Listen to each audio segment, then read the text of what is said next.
దీక్ష తీసుకోవాలనుకుంటున్నాం, నా వయస్సు రీత్యా నేను శబరిమలకి వెళ్ళలేను, లేదా నా వృత్తి రీత్యా వెళ్ళలేను, నా పరిసర ప్రాంతాల్లో ఎక్కడైనా దేవాలయంలో నేను ఇరుముడి చెల్లించి దీక్ష విరమించుకోవచ్చు అంటే 100% చేసుకోవచ్చండి.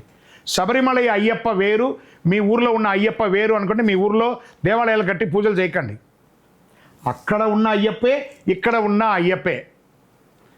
అవకాశం లేని వాళ్ళు అక్కడికి వెళ్ళట్లేదు, కానీ ఇక్కడ ఇస్తున్నారు. ఈ స్వామికి నిత్య పూజలు జరుగుతున్నాయా లేదా? ఉభయ తెలుగు రాష్ట్రాలు సుమారుగా 400 పైచలకు అయ్యప్ప స్వామి దేవాలయాలు ఇలా అయింది.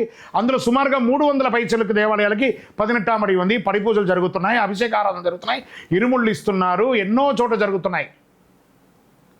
కాబట్టి అక్కడికి వెళ్ళలేని వాళ్ళు మీ పరిసర ప్రాంతాల్లో మాల వేసుకోవచ్చు, ఇరుముడి కట్టవచ్చు, దీక్ష విరమించవచ్చు, దోషం లేదు. అక్కడ అయ్యప్పకి ఇచ్చినట్టే. మాల వేసుకుంటే శబరిమలకి వెళ్ళాలి, వెళ్ళండి, పుట్టినందుకు ఒక్కసారైనా వెళ్ళండి. మీ పరిసర ప్రాంతాల్లో ఉన్న అయ్యప్ప కూడా మీ అయ్యప్పే. అందుకే ఏమన్నారు స్వామిని, ఎక్కడ చూసినా నీవే అయ్యప్ప, సర్వాంతర్యామి స్వామి అయ్యప్ప, శరణమయ్యప్ప.